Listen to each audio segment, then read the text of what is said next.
Man prieks redzēt savējos apkārt, un šodien mums ir fantastiska saruna ar nosaukumu Vai pieredzes klaviatūrā ir taustiņš copy paste. Un tā kā mēs atrodamies Ziemeļvalstu ministru padomes biroja teltī, es domāju, jums visiem ir skaidrs, ka šis stāsts būs par pieredzi, kuru mēs pārņemam no Ziemeļvalstīm. Un kurš gan labāk mums pastāstītu to, kāpēc tam ir tik liela vērtība, kāpēc mēs gribam mācīties un kā tad mums tajā mācīšanās procesā iet, jūs redzēsiet burvīgus 3 cilvēkus, kuri paši savā ikdienā īsteno pieredzi, kas ir pārņemta no Ziemeļvalstīm. Mūsu vidū būs Ieva Morica, kura runās par vairākām idejām, kas ir ienākušas Latvijā no Ziemeļvalstīm.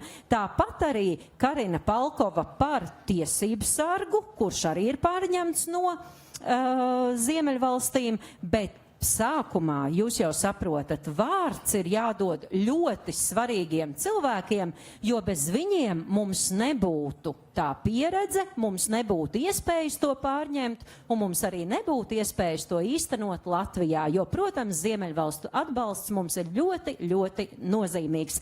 Tāpēc kā pirmajam es došu vārdu Ville Vairinen, Somijas parlamenta deputāts, Ziemeļvalstu padomes prezidents. Floor is yours.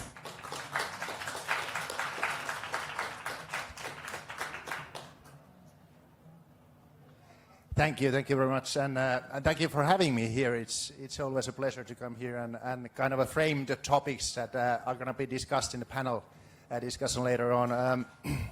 About just as an introduction, I'm a president of Nordic Council. I'm also, as was said, a member of Finnish Parliament, and Finland has the presidency of the Nordic Council for this year, and this is why I'm able to go around Baltics and Nordics and network myself and try to make my own part in the deepening the cooperation between countries and regions, and that's a big privilege to me that I really cherish. There's a topic today that is called the transfer of knowledge, experience and good practices. And I think it's especially meaningful because I think the cooperation between Nordic countries and Baltics is a good example of how it should be done.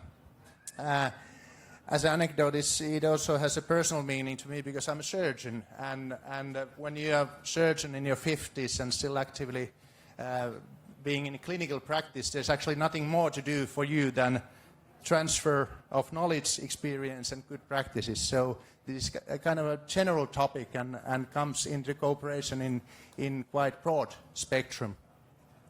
When it comes to the relation between Nordic Council and the Baltic countries, and especially Baltic Assembly, we've had a dialogue for decades, and the relationship is quite good actually, I think. Parliamentarians from Nordics, from Baltics, we meet each other many times per year. We visit our assemblies and plenary sessions. We actually meet through joint activities, exchanging ideas, experiences and political perspectives. So I think the partnership is there, it's quite strong, and it's built on trust and shared values, as we say in Nordics also.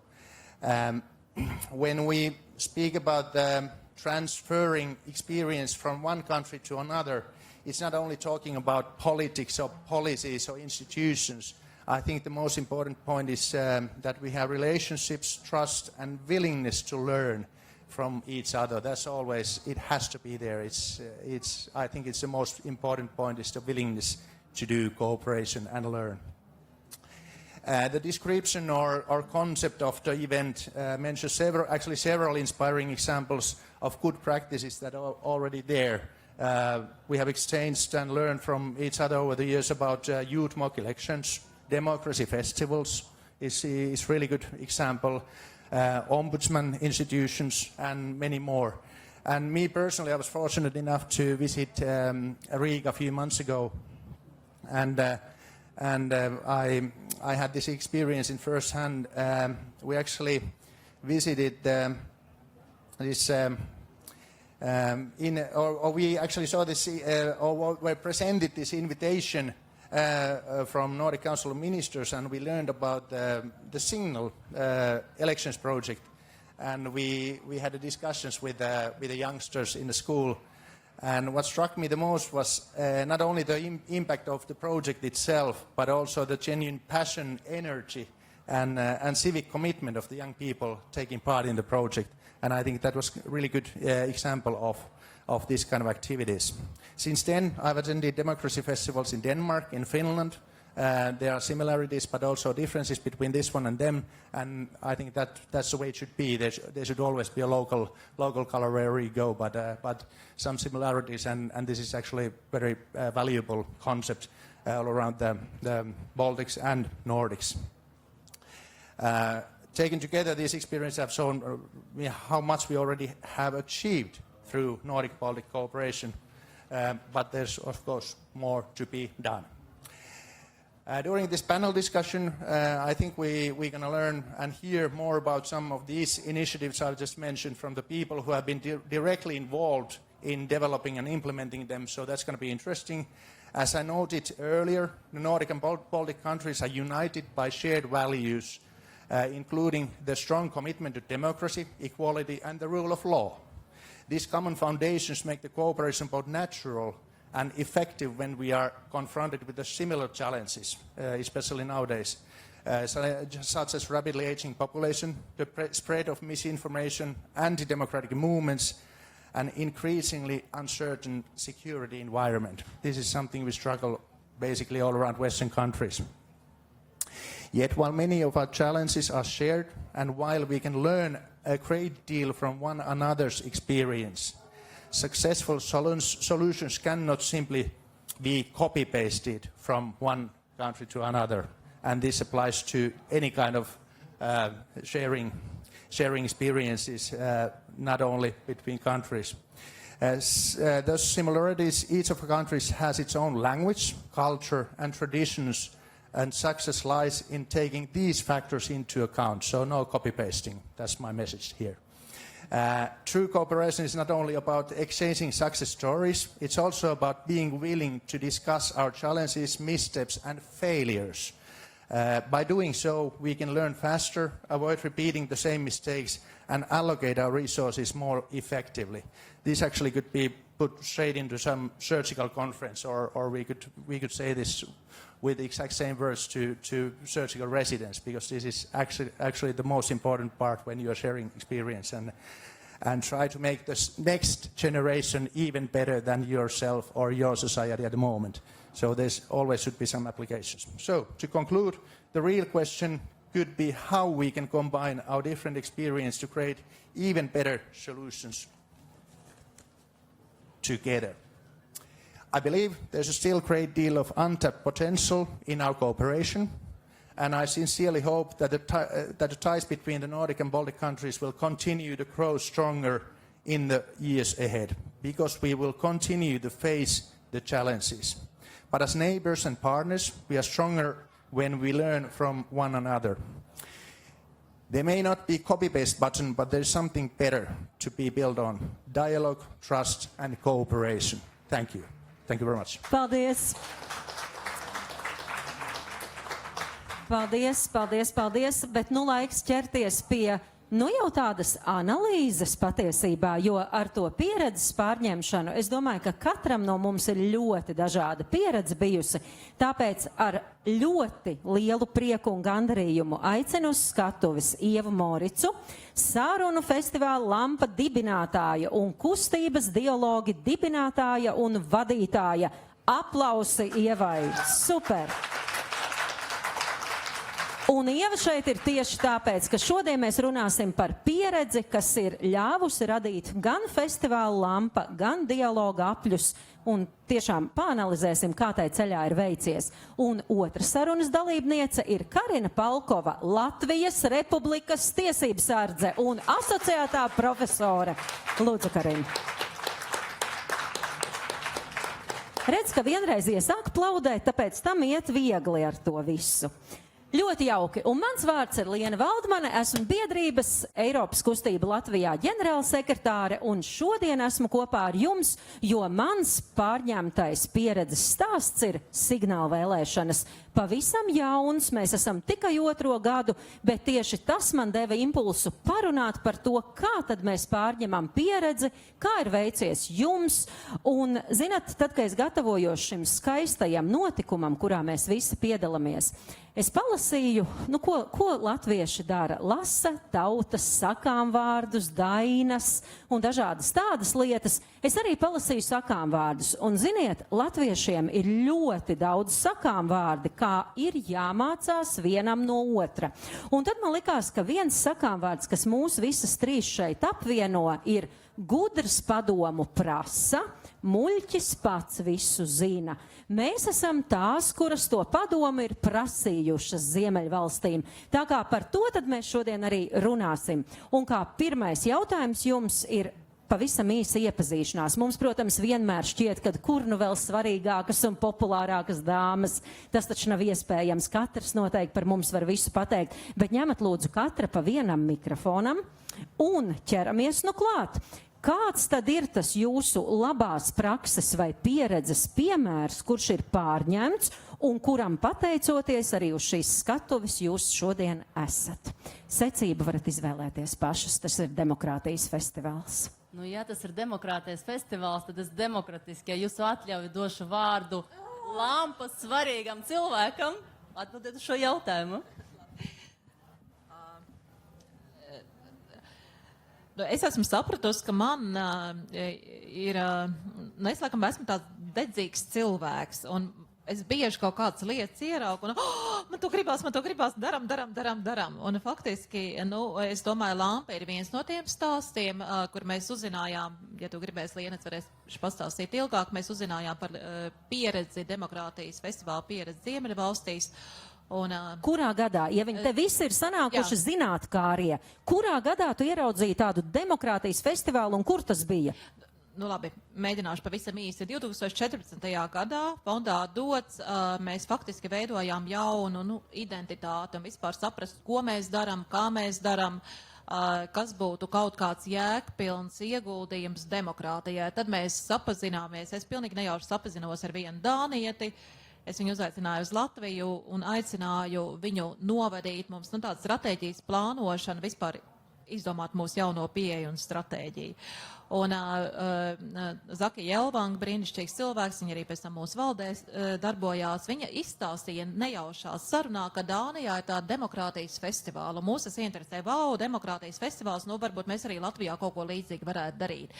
Faktiski uzņēmāmies to domu rīkot demokrātijas festivālu vispār neko nejēdzot, bet mēs pat nebijām redzējuši vēl to Dāņu festivālu, tikai no tās vienas sarunas, ka cilvēki vasarā var pulcēties, runāt par sabiedrībai svarīgām lietām. Viņi stāstīja, ka viņas vecākiem jau ir 70 gadi, un tie arī brauc uz to festivālu, un tas mums likās vispār tik forši.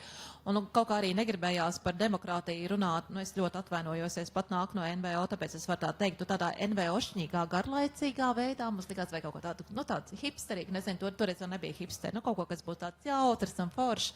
Tā kā faktiski no tā izauga viena lieta, kas mūsu visai komandai fondā dots ir ļoti, ļoti tūp pie sirds, un ko mēs šodien piedzīvojam jau 12. gadu. Un 2019. gadā mēs uz lampu attaicinājām Kāju Alhanenu, viņš tur zālē sēž, un Liena, tava atļauja, es labprāt vēlāk, ka viņš arī kaut ko pasaka no Somijas. Mums bija viena saruna par to, kā runāt ar svešinieku. Mēs Kāju nepazinām, man kolēģi Irīna bija googlējusi un atradusi, ka Somijā ir tāda dialoga metode, viņa bija skatījusies mājaslapā pēc bildēm, un viņai Kājas pēc izskata vislabāk patika no visiem, tā kā parūpējieties, lai jums smukas bildes mājaslapās.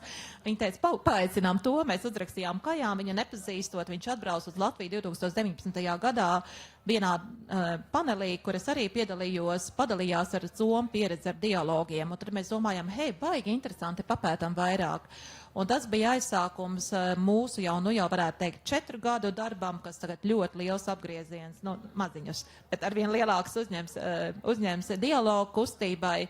Tā kā arī faktiski tā ir pieredze, un es esmu ārkārtīgi laimīgs, ka 2 autori, Kājas ar Janni, jo Janni ir līdzautori šai metodē, viņi sēž šeit, tā kā mēs varēsim parunāt arī par to, kā ir, kad tavas idejas kāds cits paņem un ar tām strādā tālāk.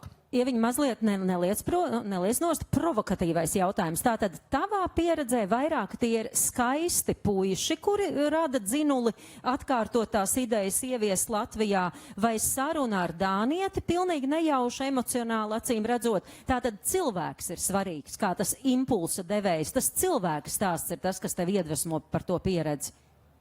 Vai tomēr arī izlasot vienkārši Word dokumentā dialogu apļu aprakstu, tev liktos, jā, šito es gribu darīt, vai tomēr tas cilvēks ir noteicošais?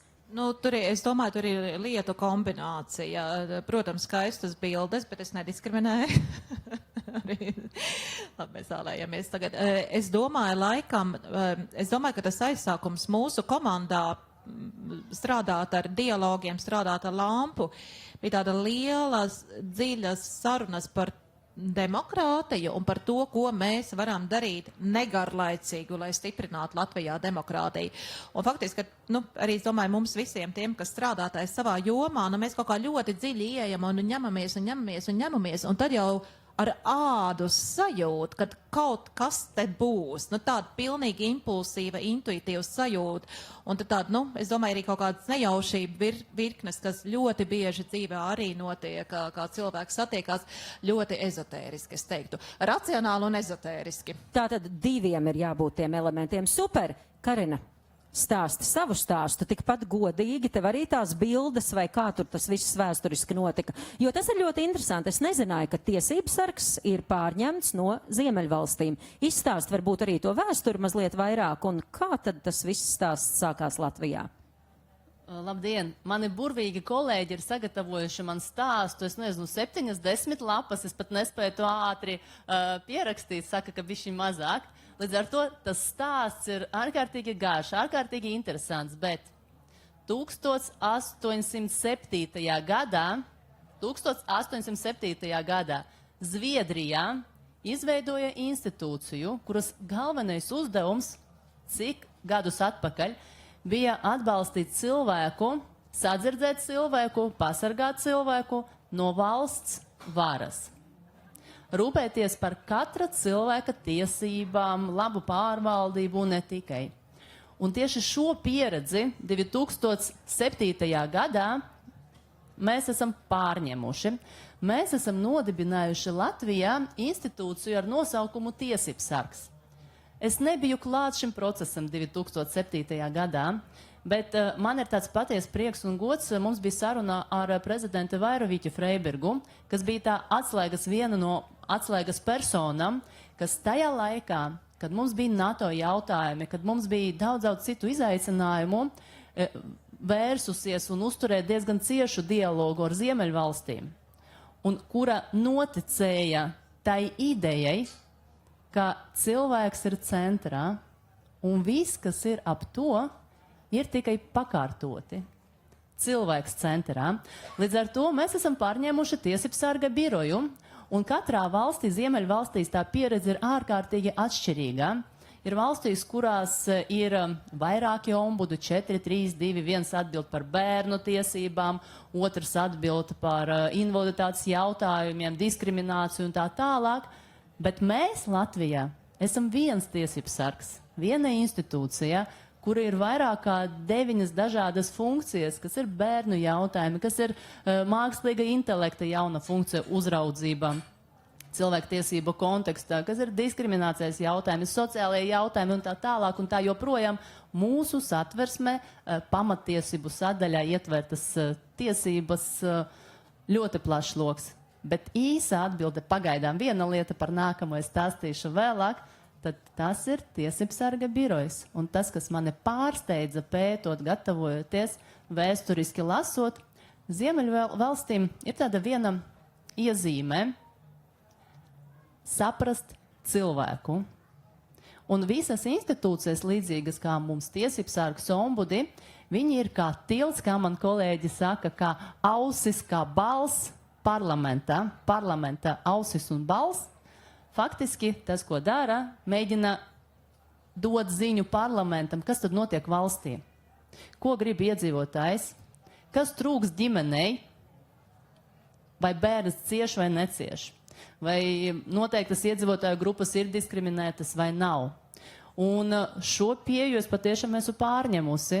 Mēs klausamies iedzīvotājus un mēs nododam parlamentam, ministru kabinetam, politiķiem. Un, manuprāt, tā ir tā demokrātija, tā ir tā laba pārvaldība, spēja sadzirdēt un nodot.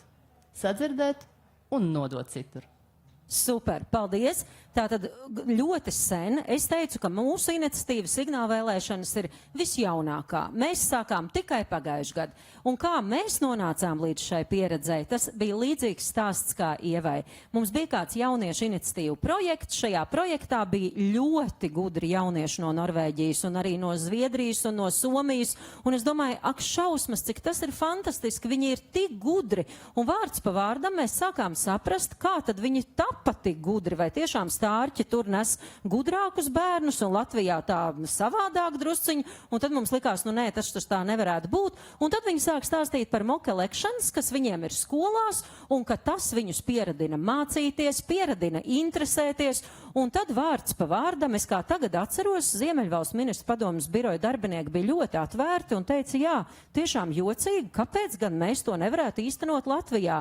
Un tā atnāca mūsu pieredzes stāsts, un jau otro gadu signāla vēlēšanas notiek, un šogad jau ir pieteikušās 200 skolas no 270, tā kā mēs ejam strauji kalnā, jūs jau tur esat, bet mēs arī tur no aizmuguras lēnu garu spurojamies, bet tā pieredze, protams, ir fantastiska, un ir ļoti labi, ka mums ir no kā mācīties. Tā kā tas ir forši. Es domāju, ka jums ir skaidrs, kas esam mēs, bet, ķeramies klāt jau tādiem, mazliet pāanalizēsim vairāk to visu situāciju. Jo viens ir būt ļoti pateicīgiem un teikt, redz, cik labi un viss tā notiek.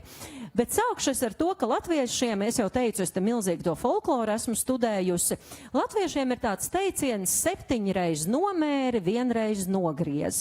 Un vispār jau mums patīk sēdēt divānā un skatīties un teikt, ko mēs no viņiem? Protams, viņiem tur viss ir labāk un savādāk, un ko tad mēs no tā varam mācīties? Bet jautājums tieši tāpēc ir tāds, kādi tad ir tie plusi pārņemot to pieredzi? Kāpēc tad, pat ja mēs 7 reiz mēram un pārbaudam, vai tas strādās vai nestrādās, kas ir tās lietas, ko tad mēs pārbaudam, kas mums rada bažas, jo kultūras atšķirības, protams, ir, sabiedrība ir savādāka, demokrātijas izpratne ir cita. Pamēģināt tā pāanalizēt, kas tad tur ir, ko mēs mēram tās 7 reizes pirms nogriežam. Jo man ir līdzīgi kā Ievai, es neko nemēru, man iepatīkas ideja un mēs tā kā īstenojam, bet vajadzētu reizēm apdomāt, jo ne viss jau aiziet pēc tam tik gludi, tie grābekļi pēc tam tur parādās. Aiziet, ko vajadzētu pārbaudīt pirms mēs pārņemam pieredzi, kas ir tās lietas, kuras jūsuprāt ir jāņem vērā? Bez šaubām no sākuma jāpaskatās, jāpārliecinās, vai šī ideja, kuru mēs pārņemam, strādā valstī. Tajā valstī, kur šī ideja ir nākusi, tapusi. Mūsu gadījumā jau kopš 1807. gada sistēma strādā. Atsauces ir labas. Rezultāti ir. Mēs redzam, ka cilvēki atzinīgi vērtē. Mēs redzam, ka politiskā vara ir pateicīga sistēma, jeb ombudam, jo tas ir atbalsts cilvēkam. Protams, mēs šo pārņemam, pielāgojam, un mūsu gadījumā, protams, tas bija daudz vienkāršāk, jo mums bija izcils piemērs. Vissenākais ombuds pasaulē, un tas ir Ziemeļvalstu kontekstā, Ziemeļvalstis mūsu kaimiņos. Tad mūsu gadījumā bija vieglāk. Tāpēc, ka ilga pieredze un tāpēc, ka salīdzinoši tuva geogrāfiski. Ilga, tuva un efektīva. Var jau būt ilgi neefektīvi, ilgi un slikti, ilgi dažādu apsverumu dēļ, bet rezultāts nav. Bet tur bija arī rezultāts. Tur bija tā ietekme. Jā, izklausās ļoti racionāli. Ieva, kā gāja ar dialogu apļiem un ar festivālu? Es sākšu ar festivālu chronoloģiski. Mēs neko nemērījām, mēs neko neanalizējām, jo es domāju, bet mums ir arī citāda situācija.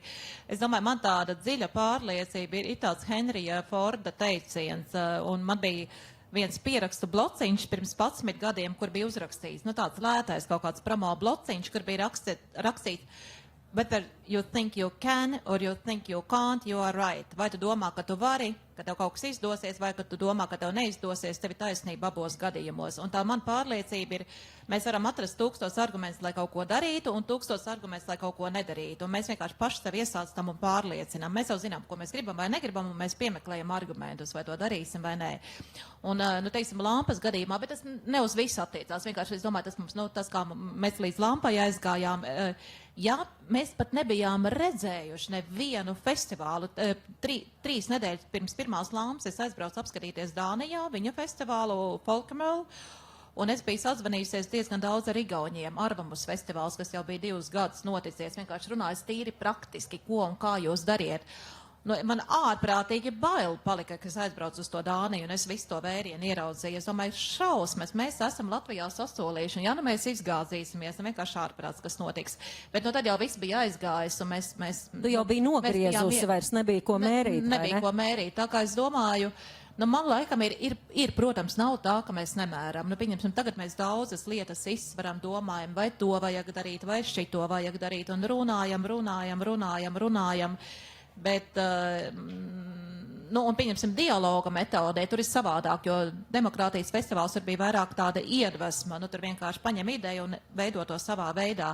Un ar dialogu metodu strādājot, abi divi mūsu arī šeit autori ir zālē, mēs tiešām mācījāmies, kā jūs šito darījāt, kā jūs to darījāt, nu, tā kā, un arī tādas, nu, es teiktu, ļoti daudz arī tādu līdzvērtīgu koprades sarunu, caur kurām mēs iemācījāmies. Bet arī mainījāt, ko, Ieva?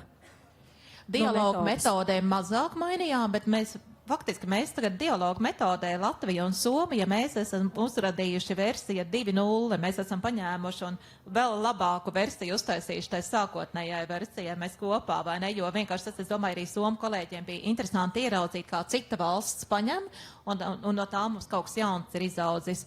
Lampai, nu, uzradījām paši lampu, tad cilvēki, skatos, Mātiņš sēž zālē, pirmajā gadā arī nāca uz lampas visiem brainstormiem, nu, ļoti labi atcerās noteikti, kā lampa tapa, nu, kopā uzradījām. Nebija jau ko kopēt tur. Ne, ideju kopējām, bet izpildījumu uzradījām. Līdzīgi mums ar signālu vēlēšanām, jo mums arī likās, nu tas taču ir tik vienkārši, ņemsim tieši tā un arī tā darīsim Latvijā. Un tad izrādījās, ka mums ir, protams, savādāk jaunieši, protams, savādāk pedagogi, kas ir dabiski katrā valstī, un mēs arī ļoti daudz pielāgojām. Bet tas, manuprāt, ir labi, jo tad ir tā līdzradīšanas sajūta, kas ir ļoti svarīga, manuprāt, šajos projektos. Labi, nākamais jautājums. Ejam vēl dziļāk tajā visā stāstā iekšā. Nu tad kā ir? Kāda ir sajūta pārņemot pieredzi vai tomēr tai brīdī radot ko jaunu? Kā ir labāk? Kura ir tā foršākā sajūta, ka izdevās? Jo ļoti bieži ir dzirdēts, nē, nu ko tad jūs jau tikai, nu tā kā nokopējāt, jūs jau tikai pārņēmāt, tur tās gudrās galvas jau bija citur, tie jau izdomāja, jūs jau tikai īstenojāt. Un reizēm ir tā sajūta, ka tad, kad tu pats no nulles ko uztaisi, tad tas lepnums tā kā ir drusku lielāks. Kā ir jums ar to? Kā jūs jūtaties kā ideju pārņēmējas, nevis pilnīgi radītājas? Kā jūs teicāt, forša sajūta ir tajā brīdī, kad tu saproti, ka institūcija jau strādā, lietas notiek. Cilvēkiem tiek palīdzēts, ar valsti ir ļoti labs dialogs, un atnākus Norvēģijas vēstniece, un ar viņu piemēram, kā labs piemērs, mēs runājam par tik daudzām jaunām iniciatīvām, mēs dalāmies pieredzē, un es jau šobrīd saprotu, ko es varētu pārņemt, ko nevajadzētu pārņemt, ko vajadzētu uzlabot. Līdz ar to tā forša sajūta, ka tu redzi, kas strādā. Un ja drīkst, es biju vienā ombudu sanāksmē, un es neatceros, kurās valsts ombuds, bet Ziemeļu valsts, negribu kļūdīties, viņš tieši par to pārņemšanu un pieredzes apmaiņu. Ko viņš mums visiem prasīja, to pašu ar jums tagad izdarīšu, tas ir par uzmanību. Jo tad, kad tu pārņem, tev ir jābūt ļoti fokusētam, uzmanība jābūt uz to, ko tu dari. Tad, kuram no jums ir telefons līdzi?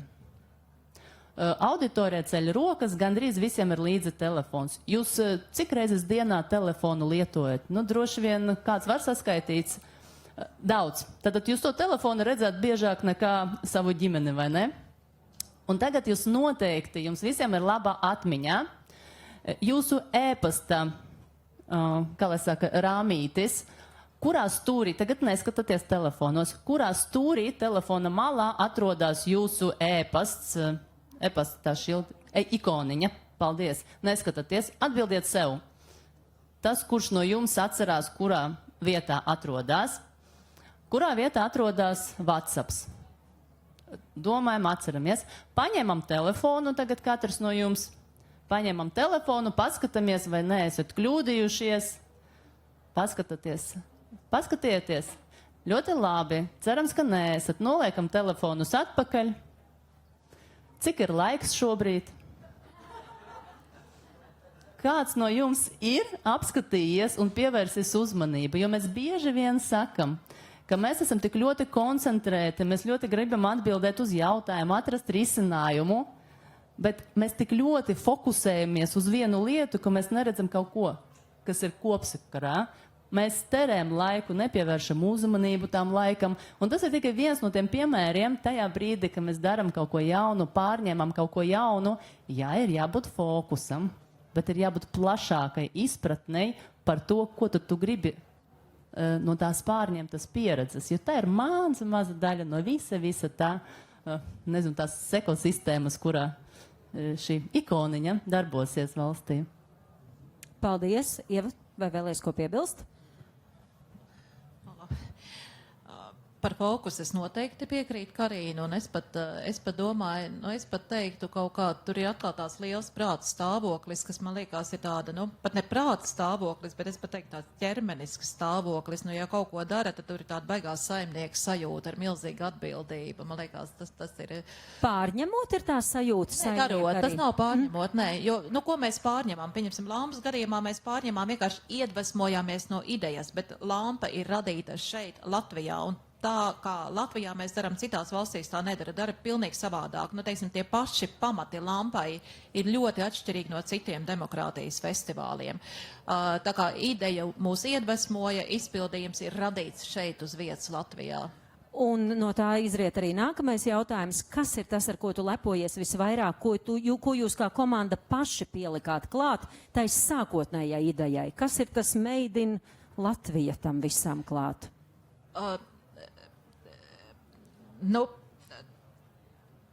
Pašās, es pat teiktu, mēs pirmo lampu radījām 2015. Sākām tā nopietni nolēmām, taisam lampu, bija 2015. gada janvāris. Un lampa notika 3. un 4. jūlijā, man šķiet, pirmajā gadā. Tā kā faktiski tie bija 6 mēneši, kurā kopā to uztaisījām no janvāra vidus.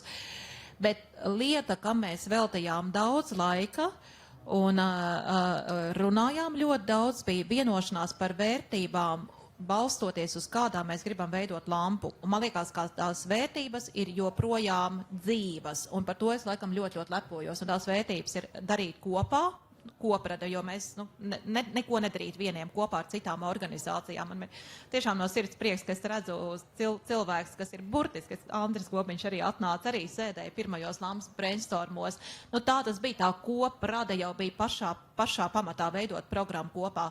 Dažādība, programmas dažādība, organizācijas no dažādām vietām, dažādi cilvēki, dažādi runātāji, politiskās partijas dažādas, prieks, tāpēc arī tas bija viens no iemesliem, piemēram, politiķu cepienam jau pašā pirmajā gadā, ka mums ir jāspēj par demokrātiju, par politiku arī runāt ar humoru, ar prieku, uzticēšanās, ka centīsies pēc iespējas mazāk birokrātiskiem būt, tā kā joprojām, man liekas, ļoti liels uzticēšanās vibes ir, un to 5. aizmirst, būs jau ilgtspēja.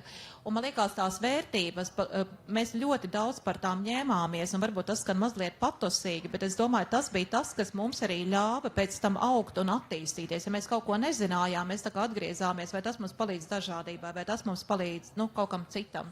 Tā kā man liekas, tas bija tas mūsu pašu ieliktais, ko šeit mēs visi kopā piedzīvojam. Un tiesības sarga gadījumā tas lepnuma brīdis šito mēs paši.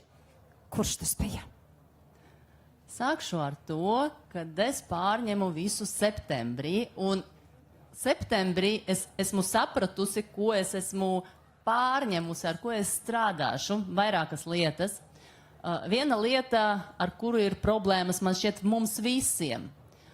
Jo mēs visi esam no kaut kā atkarīgi. Tad mums ir telefona atkarības, tad mums ir darba atkarība, nevaram mierīgi pasēdēt vai nevis dažādākas atkarības. Bet es pārņēmu neatkarīgu institūciju, absolūti neatkarīgu institūciju, par ko man ir milzīgs prieks. Un tā ir vērtība. Neatkarība ir milzīga vērtība, un noturēt neatkarību ir sarežģītāk. Tāpat kā ar demokrātiju. Bieži jau jūs dzirdēt, demokrātiju iegūt ļoti viegli, grūtāk ir noturēt. Tas pats ar neatkarību vien ir. Tas ir pirmais. Otrais ir kolēģi. Viena pa sevim institūcija, kuru tur pārņem, tas modelis ir tukša nulle. Tukša nulle, ja tev nav komandā, kura saprot to ideju un spēj iznest to ideju, ko tu esi pārņēmis. Neviens vadītājs nevar iznest ideju. Komanda var iznest. Es pārņemu institūciju, kas ir pārņemta no Ziemeļvalstīm, un es pārņemu komandu, kas ir spējīga iznest to ideju, kādēļ valstī tiesības sargs ir parādījies.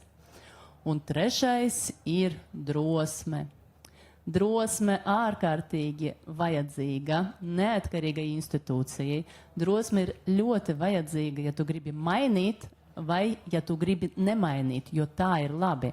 Un dažreiz tā arī ir drosme pateikt, nemainam neko. Nu, tas ir 3 tādas pamata lietas. 4. ir sadarbība. Jo, ziniet, Ziemeļvalstīm ir ļoti laba tendence, neskatoties, ka tie ir ziemeļi, nav jau nemaz tik vēsi. Grib palīdzēt, grib nokonsultēt, grib atbalstīt, grib pateikt priekšā, ka drīz būs problēmas, prognozē. Un man šķiet, tas ir ļoti, ļoti vērtīgi. Nevis pārņem un aizmirsti, bet pārņem un tev vēl apjautājas, kā tad tev iet ar to pārņemšanu. Varbūt tagad tu vari mums pateikt, kas nav labi, vai varbūt mums kaut ko vajadzētu uzlabot, jo jūs tur vienā jomā jau priekšā esat, a mēs otrā jomā, tā ir tā prognozēšana un atbalsts pēctecīgs. Kādam ir jābūt cilvēkam, lai spētu pārņemt pieredzi, lai saprastu, kur ir tas īstais grauds? Tu teici, ka tu pilnīgi jūti ar ādu to brīdi, ka tur kaut kas ir, tur vajadzētu kaut ko darīt tālāk. Bet kādam ir jābūt iekšēji cilvēkam, kurš pārņem pieredzi, lai nepateiktu, nē, nu, mums tāpat mēs visu zinām labāk, nu, ko jūs mums tur stāstat? Ka tās īpašības vai jūs varat paraksturot? Kāds cilvēks spēj pārņemt pieredzi, kvalitatīvi pārņemt? Gudrs un drosmīgs. Jo bieži vien cilvēki grib izveidot kaut ko jaunu, bet 21. gadsimtā ar visām tehnoloģijām izveidot kaut ko jaunu, nu, tas ir ģeniāli. Un ja kāds izgudro kaut ko jaunu ģeniālu, mēs visi priecājamies, atbalstam un pārņēmam. Līdz ar to tā gudrība dažreiz ir nevis veidot un riskēt, dažreiz, bet paskatīties, kas derēs tev, ko tu vari pārņemt, uzlabojot, un tā ir kritiska domāšana. Daudz par kritisku domāšanu runā, bet ir jāsaprot, viss, ko tu pārņemsi, nebūs ideāls. Tev ir jāsaprot, kas nederēs, jāapzinās, kas derēs ļoti labi, un jāspēj klausīties. Jo bieži vien tu esi apses ar ideju pārņemt un realizēt, un tu nedzirdi neko vairs.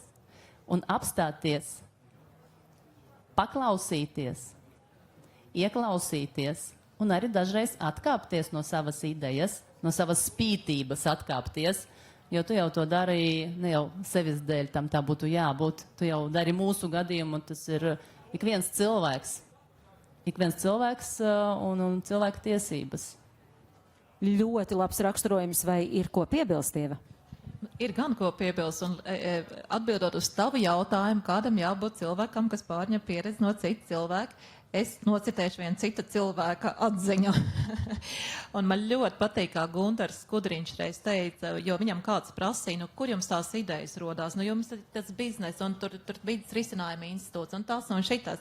Un viņš pateica, nu, ziniet, nu, idejas var būt vairāk kā blusas, tas atslēgas lieta ir darīšana.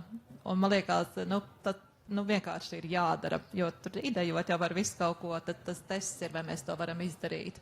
Un zini, kas man ienāca prātā, vēl ideju var būt daudz, bet tie cilvēki, kas var palīdzēt ideju realizēt, to gan ir dažreiz ļoti maz, jo mēs varam sēdēt un generēt, un dažreiz mēs ejam pie kolēģiem, klausties, jūs varat kaut kā šito dabūt gatavu, jo tā komanda, atkal komanda. Super. Ir dzirdēts, ka pieredzi pārņemot, ir drusku tāda lielāka drošības sajūta, jo var tā kā paslēpties. Un tad, kad jums prasa, nu kāpēc jūs tā darat, nu viņi tā dara. Nu tā kā atsaukties uz to, ka nu viņi taču gadiem tā dara un viņiem tas strādā. Nu tāpēc noteikti mēs darām arī pareizi. Vai tas ir gļēvums, vai tā ir tāda aizstāvības poza, vai jūs arī to esat dzirdējuši šo frāzi, jo man ir nācies dzirdēt pārņemu pieredzi, daru tieši tā, kā viņi varbūt nesanāk, bet pašam negribas neko mainīt, jo viņiem taču sanāk, viņi tā dara. Kā ir ar to? Šeit man uzreiz nāk prātā tā mana tēze par komfortu. Tad mēs pārņemam, un tajā brīdī, kā ar visu savu pārņemšanu, mēs jūtamies labi, mēs jūtamies komfortā, sarkanais skaļš tāds zvaniņš, mēs degradējam, jo komforts pēc būtības ir pirms degradācijas tāds solis. Līdz ar to, jā, mēs pārņemam ļoti labi, mums bija no kā pamācīties, bet nedrīkst dzīvot ar to pārņemšanu tādā pašā veidā.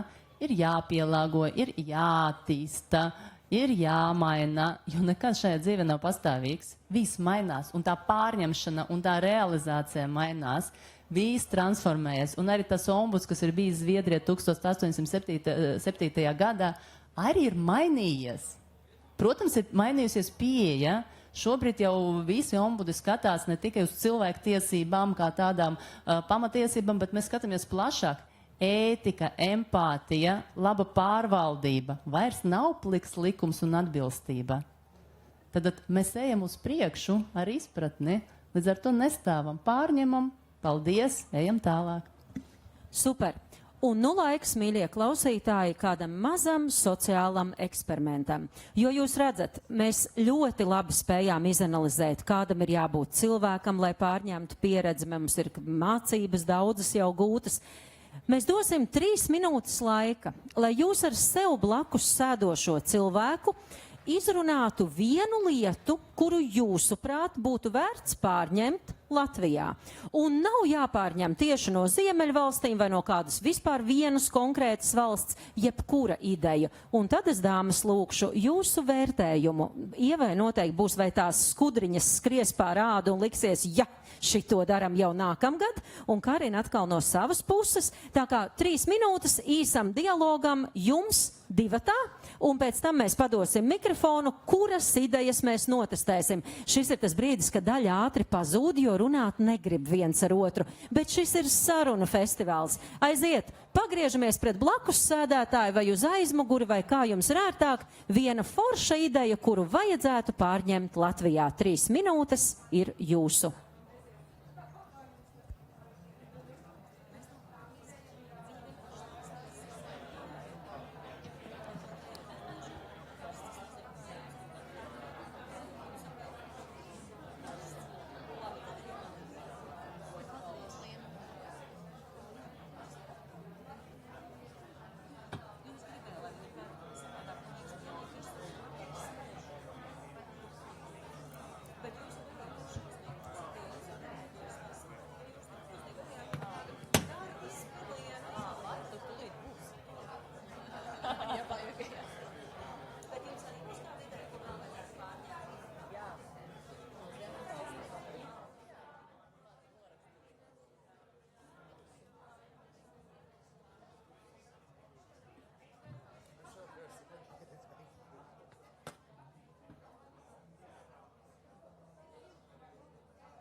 Vēl 2 minūtes, lai apkopotu fantastiskākās idejas, ko pārņemt. 2 minūtes.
Pēdējā minūte superīgām idejām.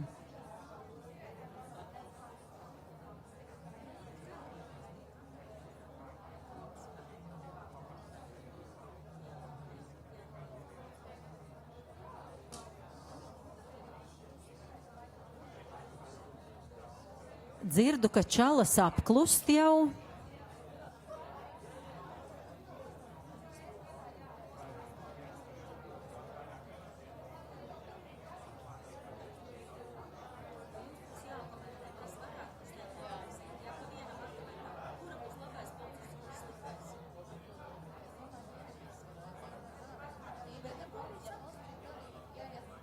Labi, vai jūs esat gatavi? Ja? Kurš ir gatavs pacelt roku? Fantastiska ideja, kura ir jāīsteno Latvijā. Aizgūta pieredze. Aiziet. Lūdzu. Mēs diskutējām un mēs vēlamies izteikt priekšlikumu, lai būtu šļirču maiņa cietumos, Latvijas cietumos, līdzīgi kā Lietuvā, jo Latvijas cietumos tiek lietots narkotiskās vielas caur vēnu, un Latvijas ieslodzījuma vietu pārvalde neatzīst šo lietu publiski, jo tas ir nērti, jo tas ir, nu tā it kā nav, bet īstenībā ir, jo viņi nevar izķert, kurš nes narkotiskās vielas, un tie nabaga ieslodzītie, kas ir atkarīgi, viņi ir slimi, un viņi lieto, bet viņi lieto ar vienu šļirci, un tā kā es esmu par to, lai mēs visi būtu veseli, viņi izplata HIV, hepatītu viens otram, un līdz ar to, ja būtu mainītas šļirces viņiem, nu saprotiet, cietumā grūti šļirci ienest, tur viņi, nu, viņi liela, narkotikas vieglāk. Skaidrs šī pieredze, dāmas. Būs kāds komentārs? Savulaik strādāju metadona kabinetā, sniedzu juridiskas konsultācijas cilvēkiem, kas nāca, tā skaitā arī šļirces mainīt. Zinu, cik tas ir nopietni. Bet, redz, kā atbildot uz šo jautājumu komentējot, man paveicās, jo auditorija ir Inese Libiņa, Egnere, kas ir bijusi tieslietu ministre, un viņa man apliecināja, ka tajā laikā, kad viņa vadīja ministriju, īpaši pieskatīja, lai likums tiktu ievērots, lai cietumos nebūtu šī nelegāla aprite. To ļoti grūti izkontrolēt, absolūti grūti, bet es esmu tiem cilvēkiem, demagogs, ne? Iedomājieties balto lapu, balta lapa iedomājieties, un tad melns punktiņš. Nevaru vizualizēt. Balta lapa un melns punktiņš. Un ja jums priekšā būtu balta lapa un melns punktiņš, es jums jautātu, ko jūs redzat? Ko jūs man atbildētu? Melnu punktiņu. Tā ir, ziniet, kā mūsu smadzenes veidotas, ka mēs redzam to sliktāko. Mēs uzreiz redzam problēmu. Un es esmu cilvēks, kurš pateiks, balta lapa, kaut kas tur ir traucē, bet ar to tiksim galā. Līdz ar to iniciatīva laba kopumā, bet es ceru, ka jaunais cietums atrisinās šo problēmu un ikvienā cietumā nebūs pieejamas narkotikas un kopumā strādājam ar saviem bērniem, draugiem, radiem. Tā ir drausmīga atkarība. Mēs nevaram atļauties zaudēt cilvēkus, bērnus īpaši. Neatbildēju uz jūsu jautājumu, atbalstu, bet daudz dziļāka doma ir tam visam. Paldies jums! Paldies! Nākamā pieredzes ideja, kuru ir vērts pārnest. Mums tāda mazliet pozitīvāka ideja. Mēs laikam visi trīs esam sunīšu draugi un sunīšu mīļi, un mēs abas esam no Lūksnes, un mums ir kolēģis no Rīgas. Un man sanāk šad un tad paviesoties Cēsīs, un paldies Cēsīm, jo Cēsīs ir tā pilsēta, kur esmu ievērojusi, ka ne tikai cilvēkiem tiek piedāvāts dzeramais ūdens, bet arī sunīšiem. Un man liekas, tas ir kaut kas, ko katra pilsēta varētu paņemt. Jā, paldies. Super, tātad suņu bļodiņa ar ūdeni, lai suns varētu padzerties. Kā lūdzu? Pie krāna.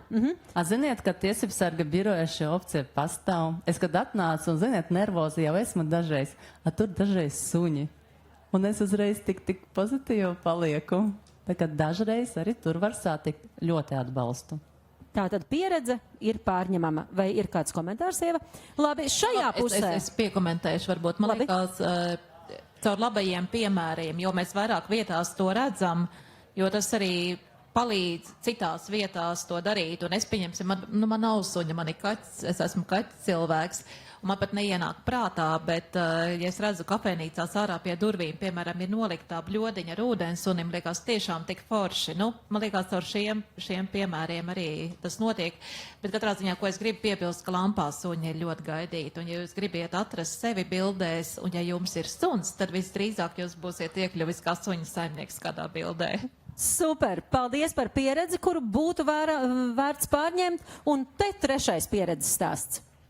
Man ir pieredze ar dzīvošanu Amerikā, Vācijā un tagad Latvijā. Man ir mazbērni, kas aug Latvijā, un es skatos, kā viņu bērndārs ir tik militarizēts. Manam 6-gadīgam nobeigums bērndārzā ir 2-3 stundu projekts, viņam ir obligāti jāvēl kaut kādas speciālas bikses un jābūt matiņiem saķemietiem tā, un viss tas militārisms arī izpaužās dziesmu svētkos, arī izpaužās jauniešu dziesmu svētkos, kur visiem ir jābūt taisn tādu uniformētu, folklorizētu tautstēru. Es prasītu, lai mēģinātu kaut kādas individuālismu mācības veicināt. Es nemāku izgudrot tieši to precīzo metodu, bet, teiksim, tēkrekls, nevis šlipsīte ar 6-gadīgam bērnam kaut kādu baltu kreklu un žaketi. Man tas liekas pārspīlēt un sarīkojums, kas ir daudz par ilgu, un tās 6 no 10 bērniem raudāja tādā sarīkojumā. Un tas skaitās ļoti progresīvs un ļoti labs bērndārs. Un visi tie bērni centās, un viņi grib būt perfekti, un viņi grib noskaitīt to pantiņu taisni pareizi. Bet man tas viss liekas nevajadzīgi pārspīlēts, tādā vecumā laižam cilvēkiem būt brīviem. Kā mēs viņiem iemācīsim nebūt robotiem? Paldies! Fantastiski, paldies! Vai ir kāds komentārs par šo pieredzi, kuru būtu vērts pārņemt? Es kā tiesībsardze, jūs iedomājaties manu atbildi, protams, par brīvību, par ikvienu tiesībām, bet, protams, paturam prātā. Brīvība un visatļautība, tur ir robežas, bet jūsu gadījumā ikvienam ir tiesības izpausties un būt es. Tāds, kā es jūtos, tāds, kāds es gribu būt šodien, rīt, parīt. Tas jau ir visas sabiedrības jautājums, skaidrs, un tā ir ļoti liela problēma. Daudz ir par to runāts. Jūs esat otrais cilvēks nedēļas laikā, kas piemin šo stāstu. Man pirms 3 dienām mums bija viens dialoga aplis, kur arī viena mamma dalījās savā pieredzē. Viņa ir pārcēlusies no Dānijas uz Latviju, un viņai ir bijis šī bērndārs izlaiduma pieredze. Un viņa teica vienkārši viss tas perfekcionisms un tie baltie krekliņi un nedod Dievs, kas sasmērēsies, un tas ir šitas. Un es domāju, tā ir laikam vairāk par sajūtu, kur mēs varam atļauties tvert lietas vieglāk, un kad vienkārši sarīkot bērniem tos svētkus, kas ir svētki pēc būtības, nevis sabiedēt, un viss mēs ar tā stīvu kaut ko izpildamies. Un es domāju, tā ir droši vien, ka mēs vienkārši paskatāmies, varbūt pārvērtējam, kas ir tas būtiskais un svarīgais, kā mēs gribam piedzīvot mūsu viens otra attiecības, kur varbūt nevienmēr tas ārējais ietvars ir tas svarīgākais, varbūt caur tiem ārējiem ietvariem mēs kaut ko kompensējam, kas nav. Tā kā man liekas, tas ir ļoti daudz par sabiedrības kultūru, cik mēs atļaujamies sev to brīvību sasmērētā baltā krekliņā iet. Un ļoti īsi, es tagad tevi klausījos, zini, par ko es padomāju? Tā visa mākslīgi attainota sociālajos tīklos, idealizēta pasaulē. Es esmu skaista, man viss ir labi, viss ir ideāli, visgaršīgākā sula skaistā glāzē, tas iedzen depresijā. Dzīve ir melna, balta pelēka, zilā, tur rozā un vispārējais. Līdz ar to šī stereotipi daram visi šādi, un tad mēs būsim laimīgi, absolūti nedara. Un izmantojot iespēju, sociālie tīkli nav īsta dzīve. Sociālie tīkli ir tas, ko mēs gribam parādīt, kā mēs gribētu, lai ir. Bet ar katru postu par ideālo dzīvi, ja tāda tā nav, mēs bojājam citiem cilvēkiem iespēju dzīvot savu dzīvi. Es nezinu, kāpēc padomāju, kad tu runāji par šo tēzi, kas nav saistīta iespējams ar Ziemeļvalstu pieredzes pārņemšanu, bet radās manā sirdī. Nē, runājot par pieredzi, protams, ka pieredze ir ne tikai idejas, jo tās gan jaunas var atrast reizēm sociālajos tīklos, un arī mēs diezgan daudz meklējam jaunas idejas tur, bet mēs sākām jau runāt par tādām sajūtiskām pieredzēm, kas ir mazliet cita tēma, kā mūsu šīs dienas dialoga apļi, festivāli, signāla vēlēšanas, tiesības sarga institūcija kā tāda, ko esam pārņēmuši. Mums ir ļoti maz laiks atlicis, un ir laiks vienam Darvas pilienam. Savādāk pārāk labi tas viss skan.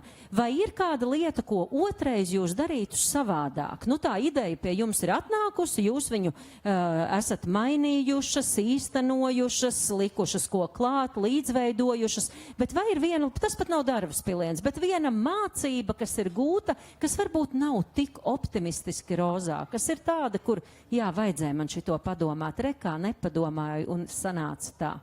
Protams, katru dienu es izdaru kaut ko, un tad es padomāju, nu gan jau savādāk vajadzēja, vēl labāk, bet es esmu ļoti paškritiska. Un nu, man šķiet, piemēram, ka tas ir normāli, ka es saprotu pēc laika, ka varēja labāk. Tad tu redzi no malas to rezultātu, tu paklausies kādu, kurš pateica, ka klausies, varbūt šādi vajadzēja. Tas ir tādās mazajās lietās, jo bet mums konkrētāk drusciņi. Vienu konkrētu lietu. Tas ir ar Ziemeļvalstu saistīts? Jā, kas varbūt tur ir savādāk, un jūs izdarījāt savādāk, un varbūt... Piemēram, par tiesību sargu, tad Ziemeļvalstu ombudos, tiesību sargos, kā no kurā valstī sauc, nav nostiprināts konstitūcijā šis institūts.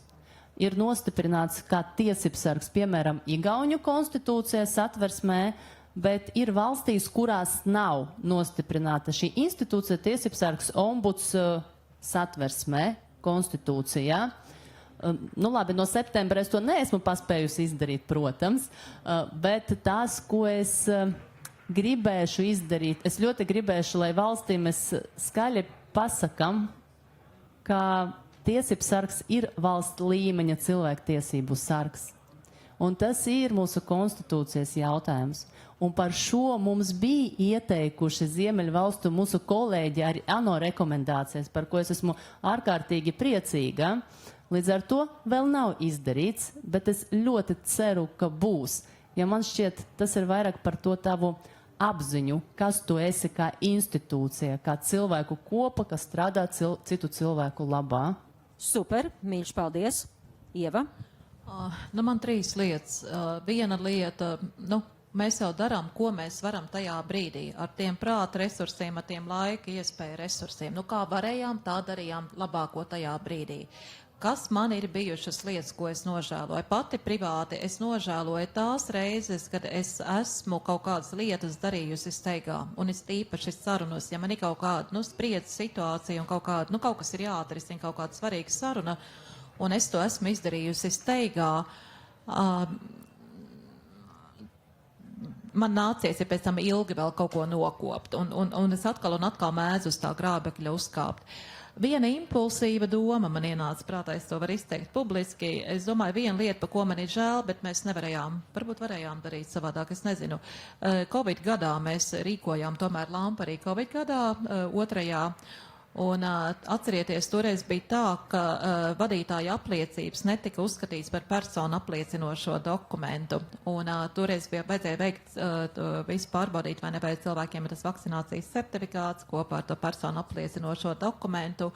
Un lampā mums arī bija ierobežots skaits, cik cilvēki var uzturēties uz kaut kādiem noteiktiem kvadrātmetriem. Un man tagad tik šausmīgi sāp sirds, ka mēs toreiz, bija cilvēki, kuri vadītāju apliecībām netika iekšā, un es domāju, tas bija tik absurdi, jo ko tad mēs pārbaudījām? Ne jau personas identitāte, mums jau vajadzēja pārbaudīt, ka cilvēks ir, vai ne, ka viņš var iet uz to publisko pasākumu ar vakcinācijas to certifikātu, un es vienkārši domāju, tas bija kaut kas, lampā mēs izpildījām noteikumu, kas bija noteikums, bet es domāju, visā valstī tas bija greizi, un man liekas, pat tā ir viena lieta, par ko man ir ļoti žēl, ka, manuprāt, nav pietiekama refleksija kopīgi vispār Latvijas sabiedrībā notikusi par to, kādas brūces tika iecirstas mūsu kopējā spējā sarunāties un komunicēt tajā laikā. Man liekas, par to man ir ļoti, ļoti žēl.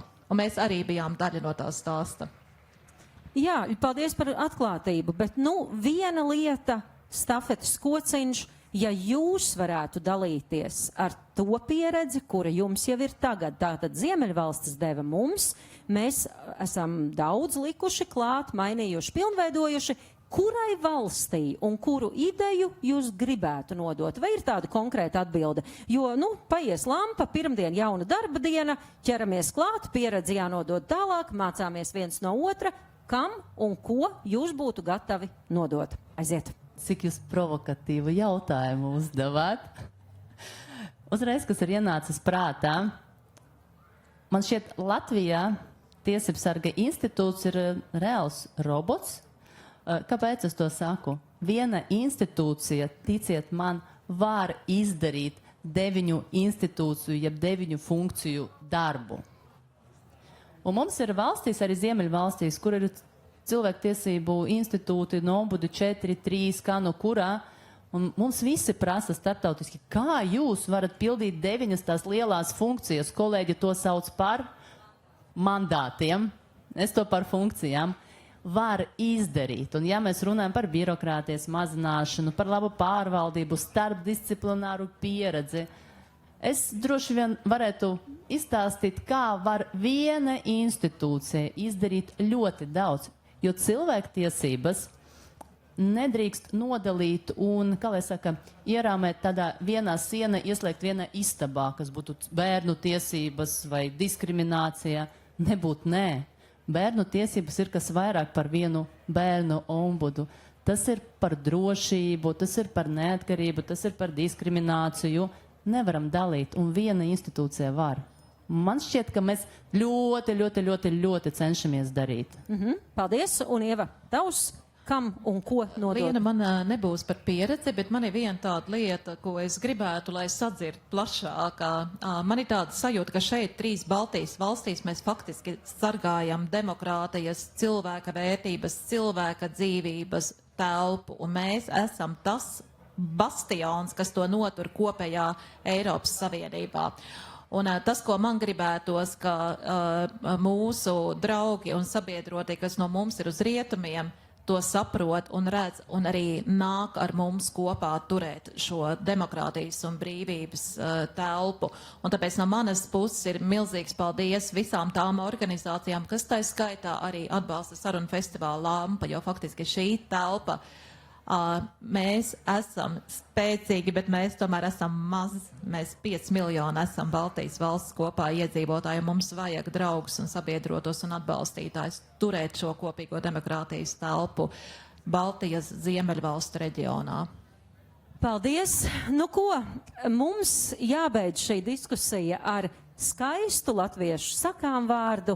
Labs padoms ir zelta vērts. Paldies Ziemeļvalstīm par padomu došanu, paldies mums, kuri ir gatavi dot savus padomus un pieredzes tālāk, un paldies jums, kuri piedalījās šajā sarunā, lai mazliet padomātu par to, kā tad mēs pārņemam pieredzi, ko mums tas dod, un kuros brīžos mums tomēr ir jāsaka, hei, mēs varam ar savām idejām papildināt to, ko esam uzzinājuši no citiem. Paldies jums un turpinam lampoties!